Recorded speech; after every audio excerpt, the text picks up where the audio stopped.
We're heading deep into southeastern Siberia, into a stretch of taiga so vast that from the air it seems to have no beginning and no end.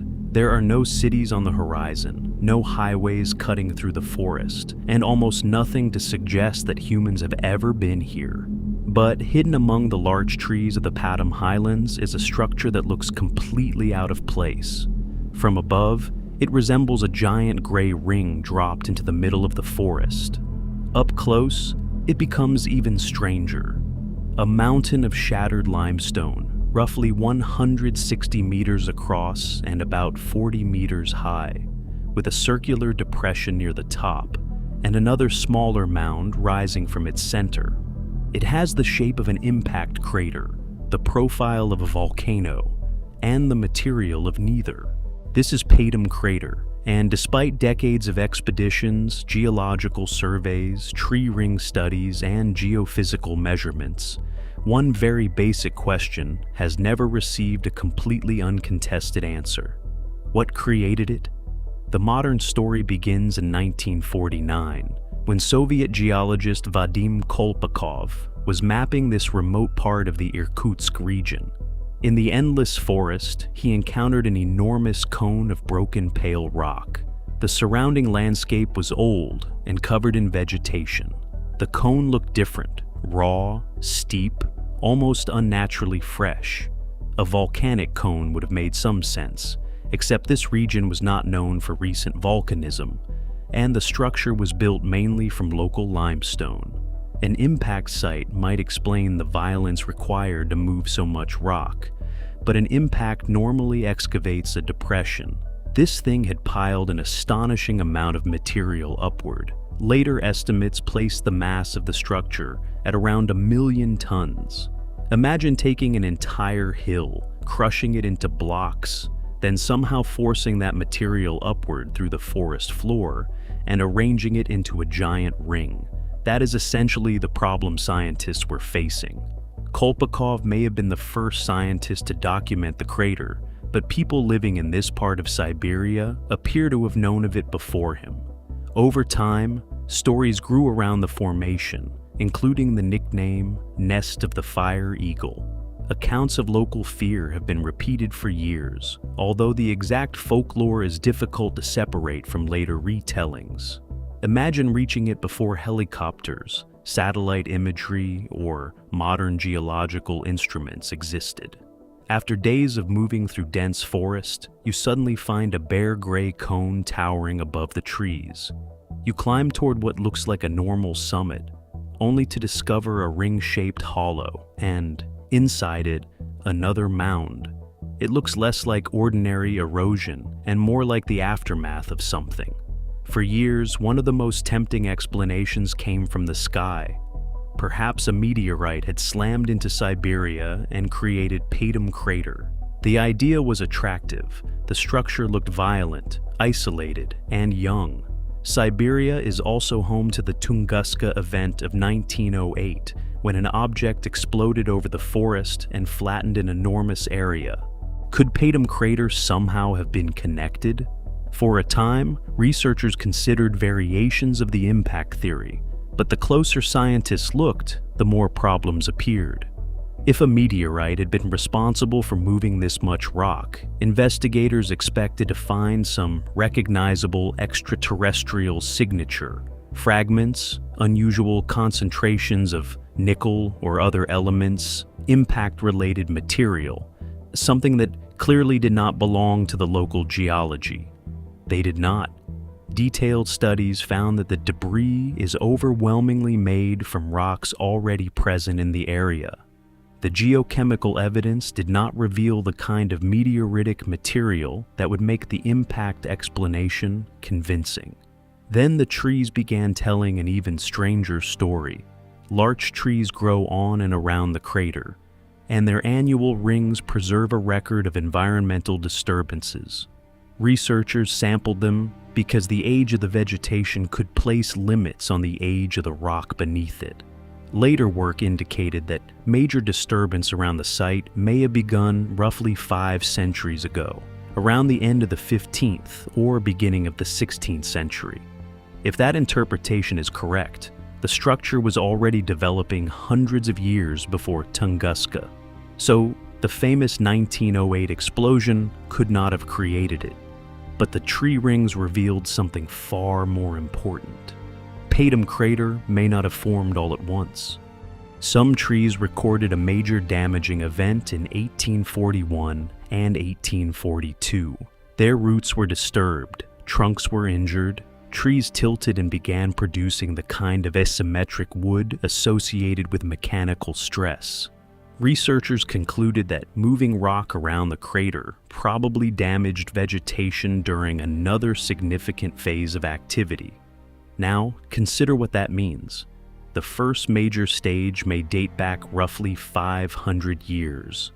Another destructive episode appears in the 19th century, more than 300 years later, and trees growing on the central mound are younger still. In other words, the object that looks like the scar of one enormous explosion may actually be the product of multiple stages. A meteorite strike happens in seconds. Patom Crater appears to have evolved over generations. And just as researchers were beginning to take the site more seriously, the crater acquired another dark chapter. In 2005, a scientific expedition headed toward the formation. Its leader, geochemist Evgeny Vorobyov, never reached it.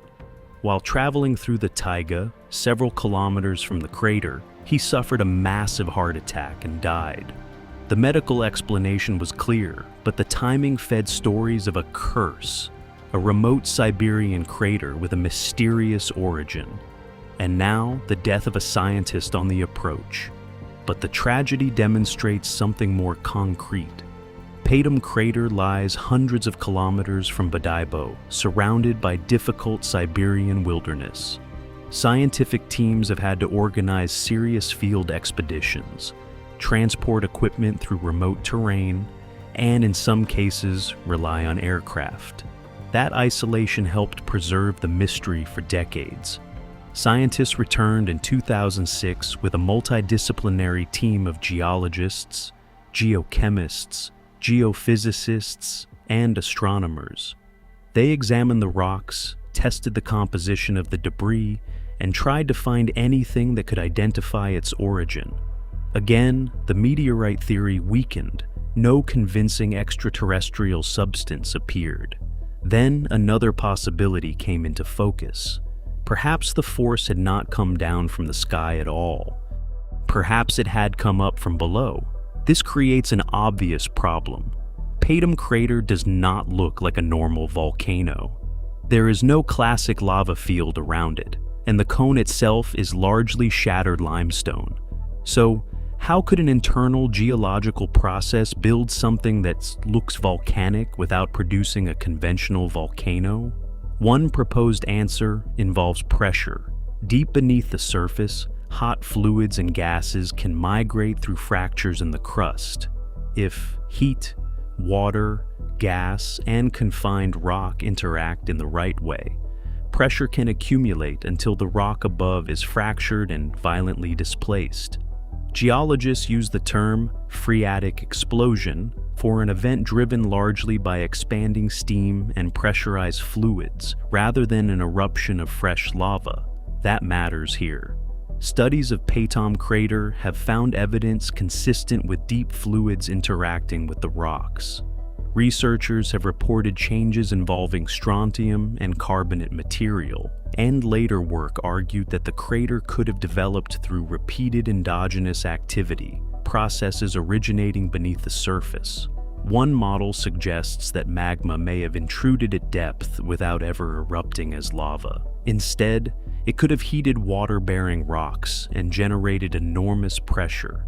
Another possibility is decompression along faults, allowing heated fluids and gas to expand and force fragmented limestone toward the surface.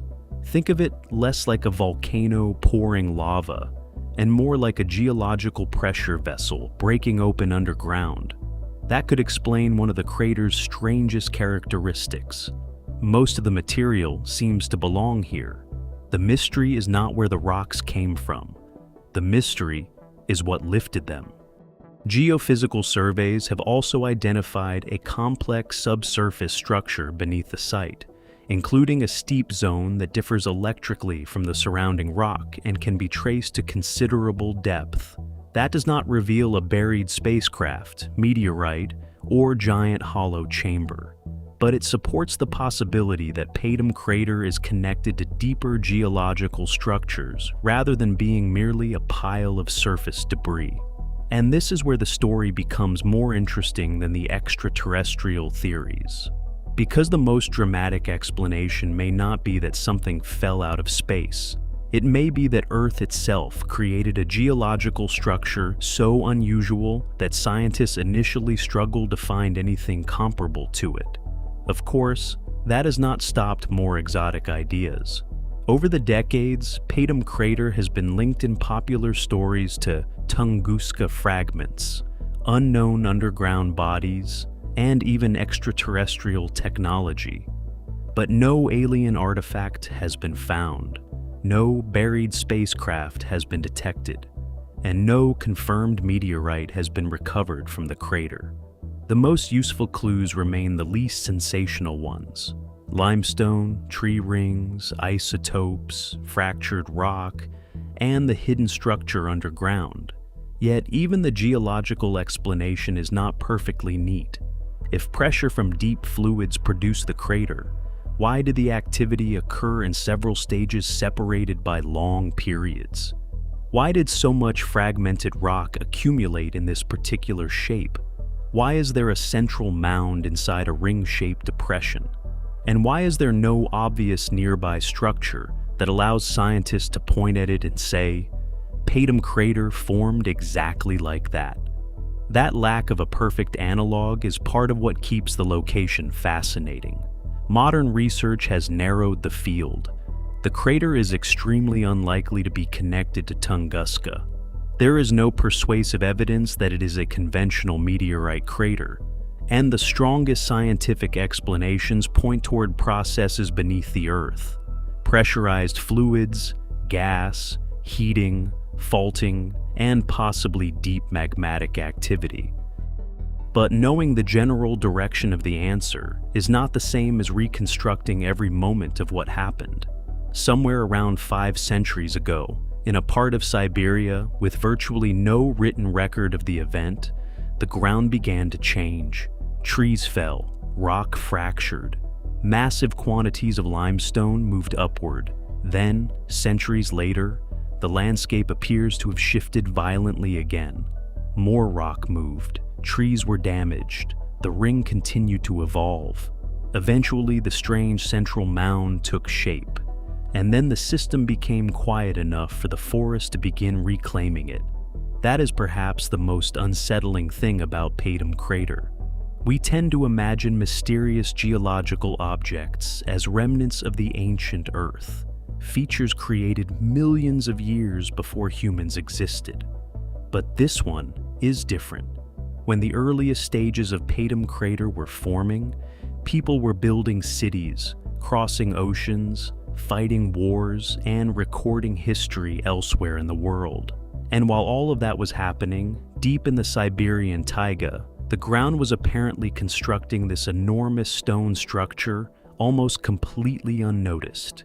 Even today, viewed from the air, it seems unfinished. A pale ring of shattered limestone interrupts an ocean of dark forest. The steep slope still looks surprisingly raw. The central mound gives the crater the appearance of something nested inside something else. A cone within a crater within a larger cone. It is easy to see why the place inspired stories. But the real mystery does not require supernatural explanations. Some force beneath this forest moved close to 1 million tons of rock and may have remained active, on and off, for centuries. Scientists have read the history written in the trees. They have tested the rocks. They have looked beneath the surface. And still, there is no eyewitness account or single piece of evidence that lets us watch the crater being born. All we have is the structure it left behind, a giant gray monument in the Siberian wilderness, created recently enough to overlap with human history, remote enough to escape direct observation, and strange enough that more than 70 years after its scientific discovery, researchers are still debating exactly how the Earth built it. And perhaps the biggest question is no longer what fell here, it is what came up from below.